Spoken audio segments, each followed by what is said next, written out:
Okay, to do this repair, you will need the pads and a new brake wear sensor. There's the part number for the brake wear sensor for the rear. That's what it looks like. And here's an old one just to give you an idea.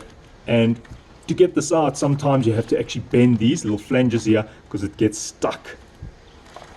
And there's the sensor itself, which when it starts touching the face of the disc, it almost grounds it, like it allows current to flow, and that tells the computer that the sensor is touching the disc, meaning the brake pad is too thin. The replacement pads look like this.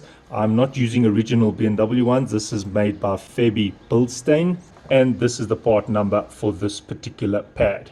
Right, to do the rear wheel brakes, you're going to loosen the lug nuts, and then you're going to jack up the car. Right, you want to jack it up on this point over here. Right, you want to get a trestle, put it under the car, and make sure the trestle is on a place where it can hold up the car. So over here is fine.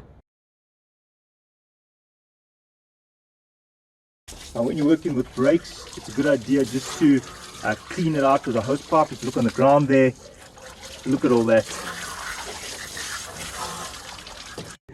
Right, the procedure to get these new pads on is as follows.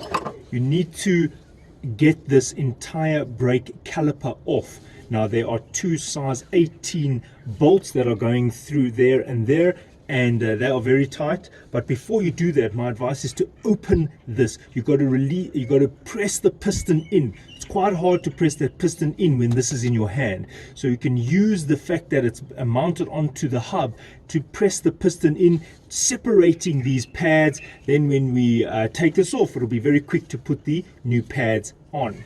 Now go and open your reservoir, because when you depress the piston, it's going to push the oil back up, and therefore you need to release the pressure by loosening this cap. I just want to release this clip. There we go.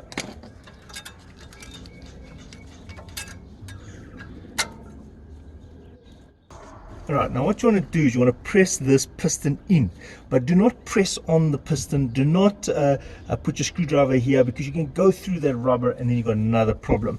So what you can do is you can see there, this is the pad, there's the disc. So you can actually grab the pad.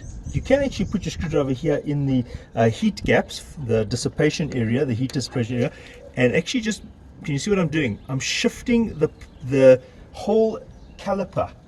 And can you see that piston is moving in? Look at that. You see? And I'm pulling it with a fair force, but I'm not yanking it. See that it's a constant pressure. Look, there we go, and it goes in. Remember that liquid's got to go all the way back in and into the reservoir. Now to get this little bit more, you can press in the disc here, but don't gouge the disc, especially if you're going to reuse this disc. So you don't want to damage the disc or scratch the face of it, so you've got to be very careful. So what I do is I use the flat part here and I wedge it in there, okay, and I'm on the, see there, I'm on right on the edge of the disc, and I'm just pressing. Now if you want to, you could even wrap it like that, that's fine. And look at that piston moving in there. Right, it's now at the minimum position. If you're uncomfortable working here on the disc, don't do it then. Just make sure you've given yourself some room. Can you see this? This is all you really want. So now the room is there. Now all we need to do is release these two bolts at the back, which are pretty tight. All right. Now just be careful here, because here is the brake hose, and if you pull over it and pull on this brake hose, you could tear it. So I've got the wrench underneath the hose because I'm pressing down.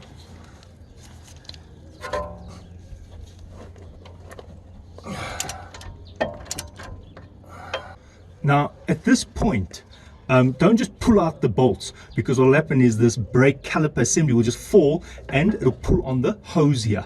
So what you want to do is you actually just want to maybe release the one, there you can see, and it's resting, it's being held by the one here. So you could get a little bucket or a little stool, a little chair to support this, but I'm going to do it all in my hand, and you'll see what I'm going to do shortly. Now I'm going to pull this out shortly, but what I'm going to first do is just put some thinners on a cloth and just some on a brush. Right, so that's ready, my cleaning stuff is ready, and now I just unscrew the last bolt here, which was holding it in. And can you see the caliper just wants to fall down? And that's why I said it's a good idea if you've got some sort of chair or something to rest it on. Now at this point, all you need to do is slide the old pads out. You can see one, and this one is clipped in, so you've got to unclip it like that. You can see there's a clip at the back. Now this is why you need the thinners. Just taking my old brush and just giving it a wipe and a scrub. Now you can also use a sprayer and just give it a scrub.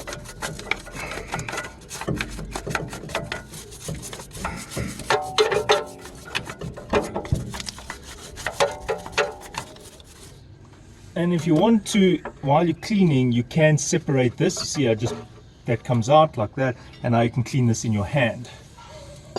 This one you won't be able to get off because the pipe is there. Now you don't have to clean it the way I'm doing it, but why I'm doing it is because this is where the pad flange sits. So when you get the new pad, you will see that it's going to sit something like this, you see, and it moves here. So if it's dirty or there's some grime there blocking it, then it doesn't move freely. So what you want to do is just make sure there's nothing over there blocking the travel of the pad. Now these pistons, make sure you don't gouge them, you don't drop this on the floor, and at this point just feel it with your hand. Now just let's inspect it quickly. Now if you look at this one, it's got a few crevices in that, but overall it's smooth. So my advice is don't put any oil or grease on this, please. What will happen is it'll eventually swell up the rubber boot that sits here and it can seize. So you actually leave this dry. Now if you really want to, you can file this down with a very fine sandpaper, which is what I'm going to do now. And this is a 1200, and all I'm doing is I'm just polishing it. Wow, now that's smooth as a baby's bum. Right, perfect. So make sure you get all these filings off. When you sand this gently, it also helps you get rid of any of the dirt which is kind of embedded in these grooves. Ideally there shouldn't be any of these little grooves here, but when I feel it is completely smooth, so it is fine. So just going to rinse this, and now I'll put it back together. Right, so I use a bit of copper compound. You don't have to do this step. All I do is I put a little bit on the new pad. There we go, kind of where it's going to sit on the caliper, where the caliper is going to touch it. And just a bit, and you don't have to go overkill here.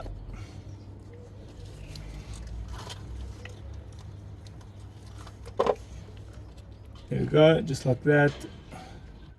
And this just stops it from seizing and rusting. I have these ready. I'm just going to put them one side. Now here is the caliper. I've just taken off these little end caps. Now I've just put my I've just put a little cloth in there and just wiped out any unnecessary grease or dust or any sediment that had got inside there. Make sure that is bone dry. Don't let any of the grease that you've just used on the brake pad get in there. This you want dry. You see, if you put some grease in here, it actually can interfere with this rubber, and you get a chemical reaction, and this rubber can swell up, seizing that piston that moves inside there. So my advice is just keep it empty in there unless you get a specific lubricant for this particular job. Okay, so it's all dry inside there now, and now what I'm going to do is I'm just going to put the other side of the caliper on. There we go. There we go. And you can start with the pad that goes at the back, and it just seats in. It seats in there, and you just see there. Okay, now an important step is to make sure you press it equally on either side. You see, like that. If you try and wedge one side and not the other, you won't be able to get it into these recesses properly. Right, now the other side. Right, make sure you don't get the grease anywhere else, just where it's mating. You don't want it, you don't put grease here, nowhere else. Everything else stays dry. Okay, and same principle, you want this to go in like that. Here we go. Okay, so there's the two pads. Now we just flip this around and put it onto the hub. Now, very important, you see this pipe here?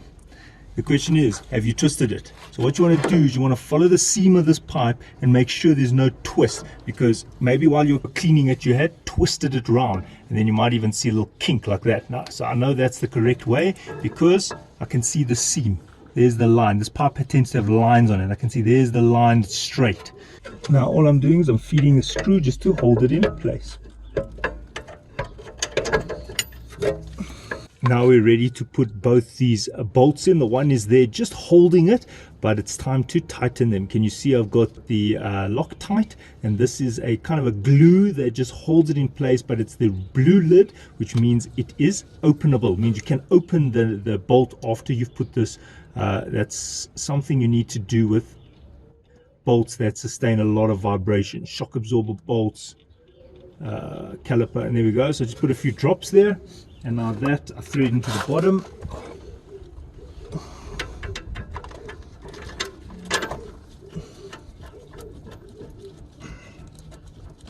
Now I put on the top as well. There we go, just a few drops. You don't have to put too much, it spreads a lot. Right, now you tighten these, and you want to tighten this to about 110 Newton meters. Now all cars are different, some even go up to 150, but for this car 110 is sufficient. Right, so my advice is use a torque wrench and do this quite soon after you've put the Loctite on, because it does dry quite quickly. All right, just be careful the pipe here, you don't want to put pressure on the pipe. All right, and the bottom. Now, if you haven't got a torque wrench, how tight do you make this? A little bit less than your wheel lug nuts. There we go. Right. To put this clip on, you put the top on the caliper, and so you get the one in like that, and then the other one you put there like that. So one in, out. And now you just press like that. Check that it's balanced, and you can just give it a tap just to see that it's seated. Gentle tap. Right, see, yeah, see, seated. All right, I just like to clean around here. And just remember, when you're working with thinners, don't squirt any on your paintwork, because your paint will just come off. And you just put your wheel back on, tighten your lug nuts, and your job is right. On the one side you'll have a brake wear sensor. You just want to remove it. There you go, just remove that, and you just pull this in that direction. Don't yank it like that, don't pull it like this, you'll break it. You just pull it directly straight. So you want to come straight out like that. Okay, and you can just remove it from its housing.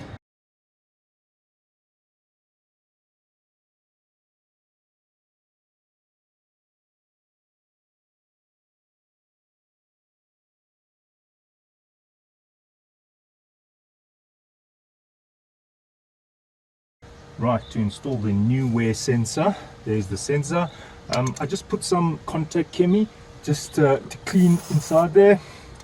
And if you've got a damp cloth, it's a good idea to just clean this rubber grommet here, so it will be easier to take off in the next time. Just give it a bit of a wipe, this whole thing. Right, now this goes in only one way. As you can see, it's like a half moon plus a square, so then you want to match that. So there's the half moon plus a square, and then you squeeze. Clips over there, open the box, insert it here. See here at the top, you want to put those wires in there like that. Right, see, it covers the wires.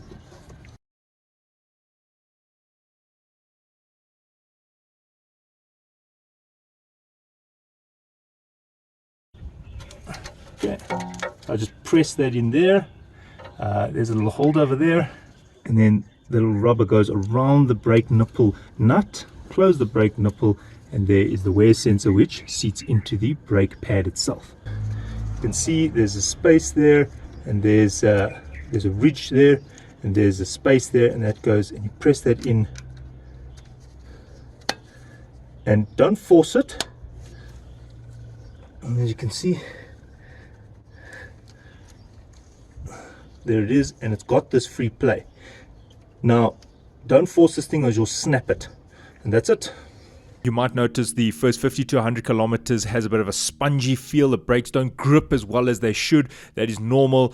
Just do light braking. Don't be very heavy on your brakes because the face of the pad needs to wear to the shape of the disc. There's a slight difference, and after about 50 kilometers, maybe 100 kilometers, depending on how you drive, you'll find that the brake function comes back as normal. My advice is don't be heavy on your brakes while it's still embedding into the disc and learning the shape of the disc. Thanks for watching. Cheers.